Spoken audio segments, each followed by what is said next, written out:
সমাজে যখন সমাজের বিভিন্ন সমস্যার সমাধান বিষয়ের কথা আসবে, সেখানে সকল সমস্যার কথা বলার মানুষ সুযোগ পাবে, যেই সুযোগ থেকে বিগত 18 বছর মানুষ বঞ্চিত ছিল।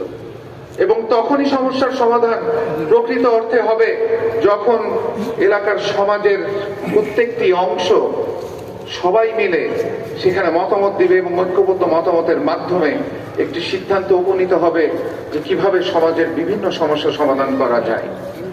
তখনই সমাজের সমস্যা সমাধান হবে।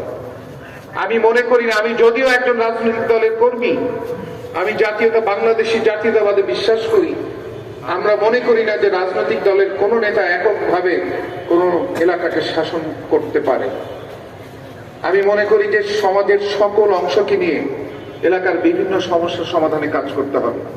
আমি একটি জায়গা তৈরি করতে চাই যেখানে এলাকার সকল শ্রেণী পেশার মানুষ তাদের মতামত ব্যক্ত করতে পারবে এবং তারা ব্যক্ত করাই নয়, শুধু তারা সমস্যার সমাধানে তাদের মতামত প্রদান করতে পারবে এবং 10 মিলে যাতে সমস্যার সমাধানে সিদ্ধান্ত উপনীত হয় এবং সেখানে রাজনৈতিক দলের নেতৃবৃন্দ যারা আছেন, সামাজিক সংগঠনের নেতৃবৃন্দ আছেন, ওলামায়ে কেরাম যারা আছেন, মুরব্বীরা যারা আছেন, সমাজের বিশিষ্ট জনরা আছেন, তারা যদি একত্রে কাজ করে, এক কাতারে মিলে কাজ করে, তাহলে সমাজের অনেক সমস্যা আমরা সমাজে বসেই সমাধান করতে পারি।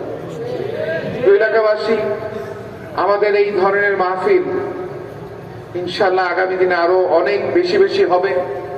আমাদের সন্তানদেরকে বিগত 18 বছর আজকে কিশোর গ্যাংয়ের যে রূপবর্তী, এই কথাটা আমি গুরুত্ব দিতে চাই। এই ধরনের কিশোর গ্যাং সকল জায়গায় গিয়ে আমরা শুনতে পারি যে কিশোর গ্যাংয়ের জন্য আমাদের মা বোনেরা হাঁটা চলা করতে পারে না, কিশোর গ্যাংয়ের জন্য আমাদের মুরব্বীরা সকালবেলা ফজরের নামাজ পড়তে যেতে ভয় পায়, কিশোর গ্যাংয়ের জন্য আমাদের আলেমগণেরা বিভিন্নভাবে হয়রানির শিকার হচ্ছে। আজকে এই ব্যাধিটাকে আমাদের যদি ঠিক করতে হয়, আমাদের সন্তানদেরকে আজকে ইসলামী অনুশাসন, ইসলামিক ধার্মিক শিক্ষায় তাদেরকে শিক্ষিত করতে হবে।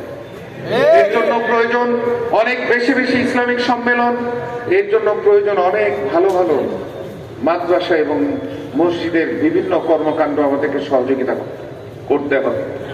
আজকে আমাদের অত্যন্ত শ্রদ্ধে এবং সম্মানিত আমাদের এলাকার একজন দেশবরণ্য একজন আলেম, আমার বক্তব্যের আগে উনি আমাদের ফরিদাবাদ মাদ্রাসার প্রধান মুফতি হযরত আবু সাইদ সাহেব উনি বক্তব্য দিয়ে গেছেন।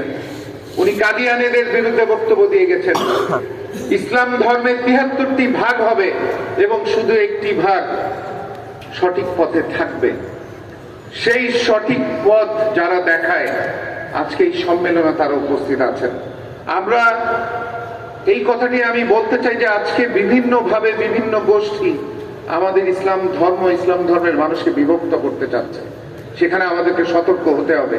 আমাদের এখানে অনেক আলেমগণরা আছেন, অনেক জ্ঞানীগুণী মানুষরা আছেন, তাদের তুলনায় আমি কিছুই না। আমি তাদের থেকে শিক্ষা নিতে চাই, আমি তাদের থেকে শিক্ষা নিতে পারি। আমি তাদের কাছে অনুরোধ করব যে যেখানে আমাদের ধর্মের মানুষদেরকে, আমাদের ইসলাম ধর্মের মানুষদেরকে বিভক্ত করার কথা হচ্ছে, সেখানে আপনারা বেশি বেশি আলোচনা করতে হবে এবং সেখানে আপনাদের যে কোনো বিষয়ে আমাদের ইসলাম ধর্ম প্রচারের ক্ষেত্রে আমি এলাকার সন্তান হিসেবে, একজন ইসলাম ধর্মের আল্লাহর একজন বান্দা হিসেবে আমাদের যতটুকু করার প্রয়োজন তার থেকে অনেক বেশি করার চেষ্টা করব। আমি আপনাদেরকে এই কথা দিয়ে যাচ্ছি।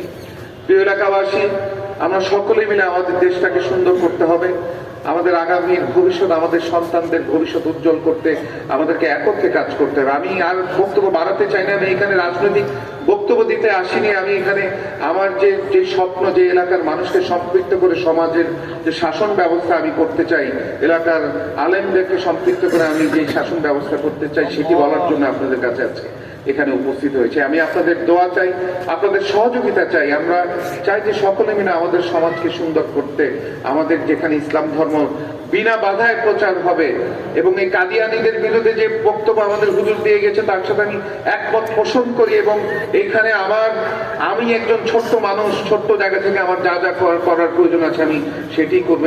আমাদের এই যে আলেমরা আছে, আমাদের মুরব্বীরা আছে, তাদের কাছে আমি কথা দিয়ে যাচ্ছি। আপনারা ডাক দেওয়ার আগে আমি আপনাদের সাথে হাজির হয়ে যাবো ইনশাল্লাহ। এই কথা দিয়ে আমি আপনাকে আপনাদেরকে ধন্যবাদ জানিয়ে, অনেকক্ষণ ধরে আপনারা এখানে বসে আছেন, আজকের এই ইসলামিক সম্মেলনকে আপনারা সফল করেছেন।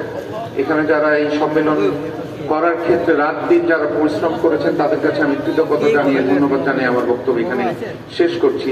আল্লাহ হাফেজ, বাংলাদেশ জিন্দাবাদ। আসসালামু আলাইকুম ওয়া রাহমাতুল্লাহি ওয়া বারাকাতুহু।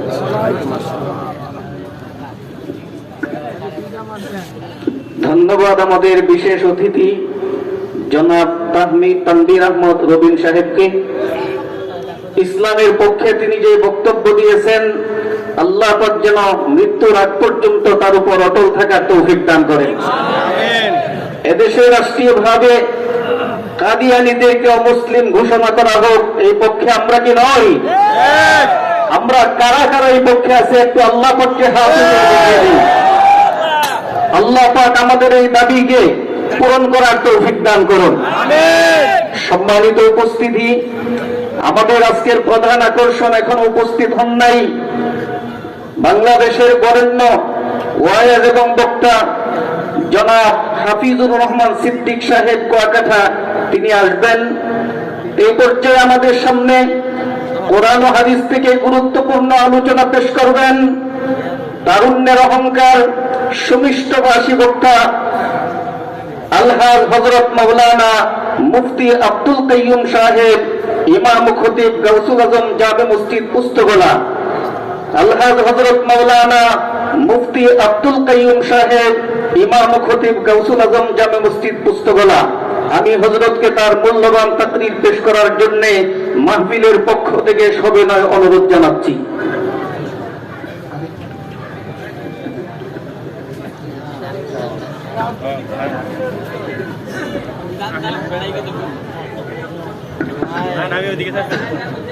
বিসমিল্লাহির রহমানির রহিম। আসলে যেইভাবে যে কথাটি বলার প্রয়োজন সেটাই বলা দরকার। আমাদের সম্মানিত আলেমগণ আমার কাছে যে কথাটি বলেছেন, আমি কাদিয়ানীদের বিরুদ্ধে যে কথাটি আপনাদের সামনে তুলে ধরেছি, ইনশাআল্লাহ আমি কথা দিচ্ছি একজন মুসলমান হিসাবে, একজন মুসলমানের সন্তান হিসাবে, যদি আমি সংসদে যাওয়ার সুযোগ পাই, আমি সংসদে কাদিয়ানীদের বিরুদ্ধে আমি যে বক্তব্য পেশ করা দরকার সেটি আমি তুলব। আপনাদের কাছে আমি কথা দিয়ে যাচ্ছি। আসসালামু আলাইকুম।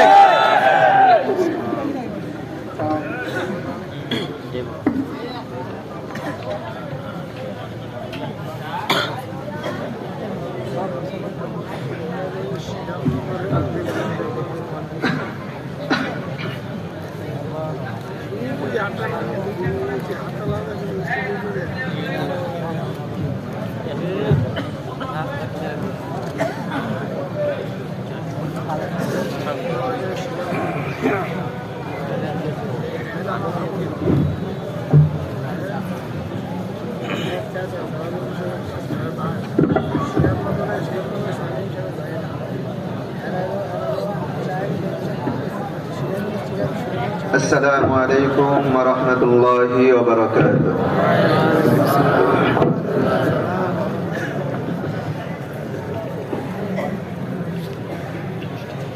الحمد